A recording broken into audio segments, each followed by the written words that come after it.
Halo guys, masih di podcast Tias, podcast eksklusif persembahan dari tim Asining Tias. Aku dapat email dari devandaroblox@gmail.com. Namanya Wawan. Wawan ini nyeritain pengalamannya waktu lihat wujud neneknya jadi ular. Kira-kira kenapa ya? Langsung aja kita simak ceritanya. Let's go. Halo Kasih, kenalin Kak. Namaku Wawan. Aku kirim email ini karena aku mau cerita pengalamanku yang menyeramkan. Pengalaman ini terjadi udah 2 bulan yang lalu. Cerita berawal saat aku, adikku yang masih kecil dan nenek bermalam bersama di rumah tanpa ayah dan ibu. Ayah dan ibu sedang dinas malam di rumah sakit. Mereka adalah perawat di rumah sakit swasta. Dengan rumah berlantai 2, kami berkumpul di ruang tengah. Aku, adikku, dan nenek sangat asyik menonton televisi. Gak ada sedikit pun hal mistis yang aku pikirin. Saking asyiknya bercanda.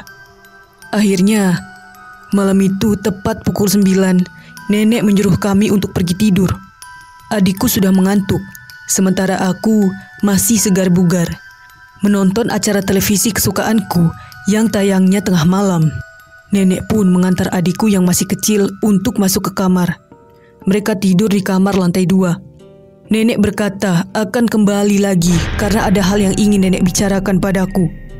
Karena itu aku menunggu nenek di ruang tengah. Jam sudah menunjukkan pukul 10. Tapi nenek gak juga turun. Pikirku mungkin nenek juga tidur dengan adikku. Akhirnya, untuk mengusir kebosananku, aku pergi ke dapur untuk membuat mie instan. Sampai di dapur, aku lihat nenek lagi sibuk masak sesuatu. Aku bingung banget. Kok nenek bisa di dapur? Dari tadi aku gak lihat nenek lewat deh. Tangganya kan ada di samping ruang tengah. Pas aku tanya, "Nek, masak apa malam-malam?" Nenek cuma diem aja, gak jawab apapun. Karena penasaran, aku langsung deketin nenek. Betapa kaget dan syoknya aku pas lihat nenek lagi ngirisin ular hitam. Darahnya muncrat kemana-mana. Dengan muka menyeramkan, mulut menganga dan mata tanpa pupil.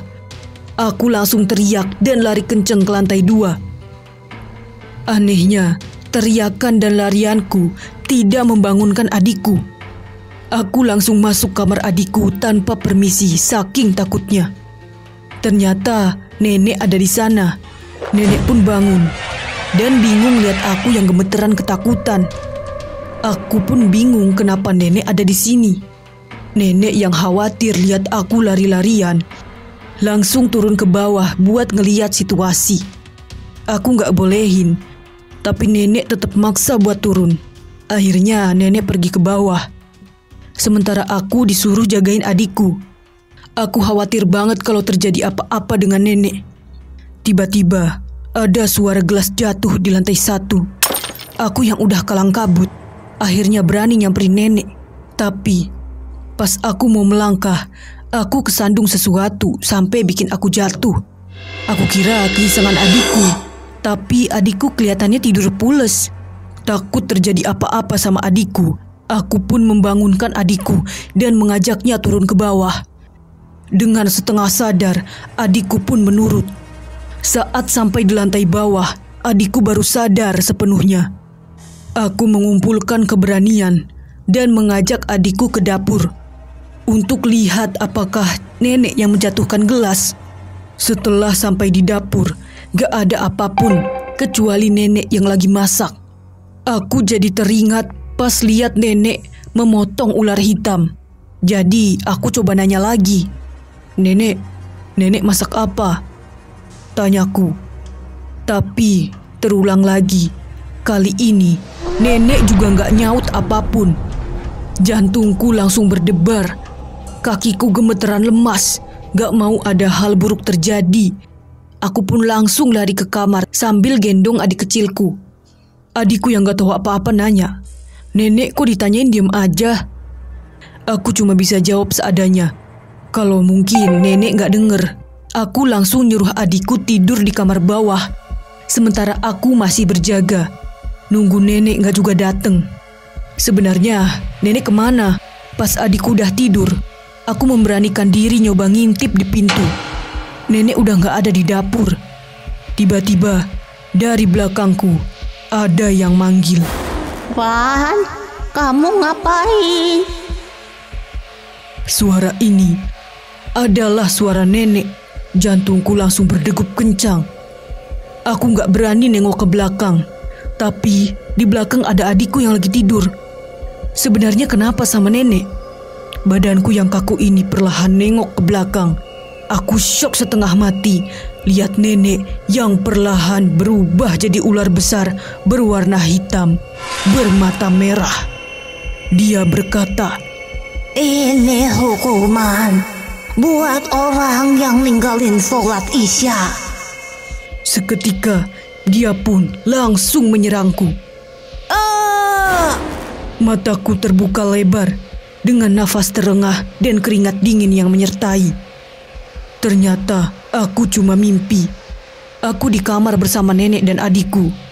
Dari Isya nenek bangunin, gak bangun-bangun. Sholat Isya dulu baru tidur, kata nenek memangku adikku yang sedang tidur.